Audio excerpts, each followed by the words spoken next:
Ariel's turn to take the exam. He entered the arena, and once again, a Minotaur was released. But this time, the monster was completely different. It was overflowing with dark mana. At that moment, a strange teacher rushed to the sensei and said, "Sensei, something went wrong. By mistake, we released a real monster instead of a dummy." But it was already too late. They couldn't do anything now. Ariel immediately used two-sphere magic and started attacking, but the Minotaur was incredibly powerful. His attacks weren't affecting it at all. Ariel already knew this would happen. That's why he changed his strategy and sent the spheres toward the Minotaur's back instead. The plan worked. Ariel had effectively cleared the promotion exam. After that, he used eruption magic on the Minotaur and burned it to ashes. "Ariel, you did very well," the sensei said. "I'm promoting you to the second class." Ariel walked back to his friends and said, "No matter what happens, I have to take the promotion exams for every institute." Meanwhile, we see Reiner still attending her cooking lessons from the Swordmaster. But even they were thinking about Ariel, how hard he had worked, and how much Reiner herself was pushing right now. Next, Ariel arrived at Kufa's institute. The first person he met was a teacher who looked extremely arrogant, and her level was absurdly high. Ariel respectfully asked, "Teacher, can you allow me to take the promotional exam?" But the teacher, Hassel, was full of pride. "Aren't you classless? What's the point of promoting someone like you?" Ariel still tried to convince her. Hassel snapped back, "Don't you know the promotional exam happens only once a year?" Ariel replied, "But if you recommend me, I might get promoted." That pushed Hassel over the edge. Furious, she said, "If you really want to take the exam, then duel me first." Ariel agreed immediately. Kufa became nervous, because her teacher wasn't just any normal mage. She was a dark mage, an S-rank sorceress with terrifying abilities. Hassel smirked. "Do you really think you can defeat me?" Ariel stood firm. "I'm ready." They prepared for a battle focused entirely on protection magic. The rule was simple. Whoever broke the opponent's protection magic would win. Hassel already hated Ariel's confidence, especially from someone with no class. Without waiting, she unleashed her Ice Storm ability. The attack was incredibly powerful. A massive ice barrier formed, covering the entire field. Sir Wide, Hassel thought she had already won. But then, a faint sound came from within the ice. Ariel stepped out unharmed. Hassel was shocked to learn that he had used his own ice magic to protect himself long before her spell hit. Now it was Ariel's turn. He summoned several ice axes around him and launched them at her. Kufa watched, amazed. She thought, "If I could summon even 2 of those, I would feel proud." Hassel countered by summoning dozens of ice axes of her own. She remembered that Ariel had used a similar technique during the entrance exam. "This won't work on me. I'm far stronger." But Ariel didn't stop. He summoned even more. Within seconds, 200 ice axes filled the arena, and he still wasn't done. He combined them with sharp ice edges, surrounding Hassel from every direction, north, south, east, and west. Hassel began to panic. Ariel wasn't just summoning ice. He was altering their magical properties and trajectories. That was extremely dangerous. Hassel quickly formed an ice shield around herself. But Ariel continued his assault without any signs of slowing down. Hassel thought, "If his mana runs out, I can counterattack." But Ariel's mana didn't run out at all. His mana was infinite. Even the continuous barrage didn't drain him.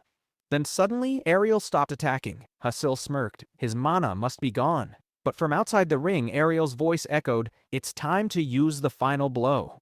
Hassel didn't understand what was happening. A gigantic ice spike formed high above and came crashing down toward her with devastating force. Hassel tried to summon another shield, but it shattered instantly. But she collapsed. She had no chance left to dodge. Ariel had won. Everyone watching realized it. Ariel had earned his promotion. He could now even become a water magician. But when Ariel looked toward Kailat, he made another decision. He wanted to take the promotion exam at the Wind Magical Academy as well. He went to his class teacher. "Please recommend me." She shook her head. "No, our institute doesn't operate like the others." He had no option left except to go straight to the headmaster. Kailat walked up to him. "Ariel, come with me." She led him to the training grounds where the Mage Cup tournament was about to begin, also known as the Flat Race tournament. Whoever came first would earn the headmaster's trophy and get a personal meeting with him. Ariel immediately decided to participate and win so he could get promoted again. But the tournament would be extremely tough. More than 300 participants were joining. Ariel began training seriously. Suddenly, the same arrogant kid appeared. Ariel looked at him and said, "Who are you again?" The boy puffed up his chest. "Don't tell me you forgot me. I'm Sky, and I'm winning this Mage Cup." Then the headmaster arrived, along with magical instructor Dumball. Every girl around instantly melted over Dumball. And the tournament was about to begin. Kaido looked at Ariel and said, "Master, please come in first. This race is long, and it even goes outside the city." A few minutes later, the race finally started. Ariel and the others rushed forward with everything they had, determined to win the Magical Cup trophy. Suddenly, one kid shot ahead at incredible speed, but the very next second, he slammed straight into a wall. Dumball muttered to himself, "This kid made the exact same mistake last year." The rest of the students pushed forward, flying at full speed. Even Dion, the girl who had won this tournament 3 years in a row, joined the race again. Ariel and Skykey flew side by side, but Skykey couldn't help feeling jealous. He tried making small talk, but Ariel was focused. Up ahead, Ariel suddenly noticed the city's main gate. A sharp turn was coming. Anyone going too fast would crash instantly. All the students used their magic at once, and some even fell straight into the river below. Skykey started panicking. "How am I supposed to take this turn?" he thought. He pushed forward, slipped between two students, and just as the sharp turn arrived, he used his magic spell and barely managed to get through safely. But before he could even celebrate, Ariel was already right behind him. Everyone watching was shocked. Skykey and Ariel were only first-year students, yet they were flying with the skill of upper-class mages. All the others were third and fourth years. The pack moved forward, reaching the middle point between the White Magic Academy and the Black Magic Academy. Dion began accelerating again. She was the undefeated champion for 3 years after all. Skykey and Ariel closed in on her. Meanwhile, Kaido and Kufa watched from afar, stunned. They couldn't believe Ariel had gained so much power and learned so much in just one day. Dion glanced back, spotted Ariel and Skykey catching up, and immediately boosted her speed. Skykey stared in disbelief. He couldn't imagine someone having that much mana. His own mana was nearly gone. He was exhausted. Dumball commented, "This student is a first year, but he has an unbelievable amount of mana." Now Dion was ahead of Ariel as well.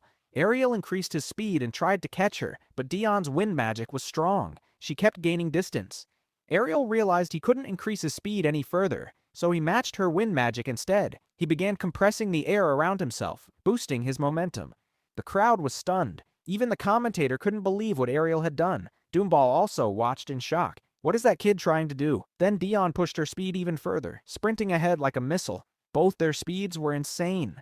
Soon, Dumball and the others realized the truth. Ariel was using a forbidden technique from sword art in the strength of the Sword Queen. His speed became unbelievably powerful. The two of them rushed ahead, but the city gate came into view once again, the sharpest and most dangerous turn of the course. Everyone realized that if Ariel and Dion kept going at this speed, they would crash for sure.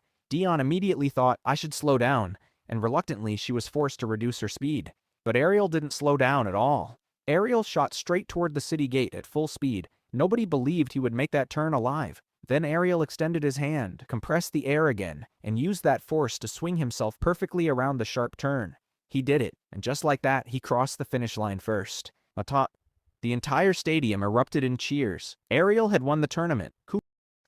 Dion reached him moments later and congratulated him on his victory. Skykey finally arrived too, completely drained. Ariel had officially become the champion. The headmaster walked up to him to present the trophy. "Ariel, tell me, where did you learn to fly like that?" Ariel replied, "From your wind school, of course." The headmaster laughed. "You're quite the comedian." And in that moment, Ariel decided, no matter what it takes, he will get promoted.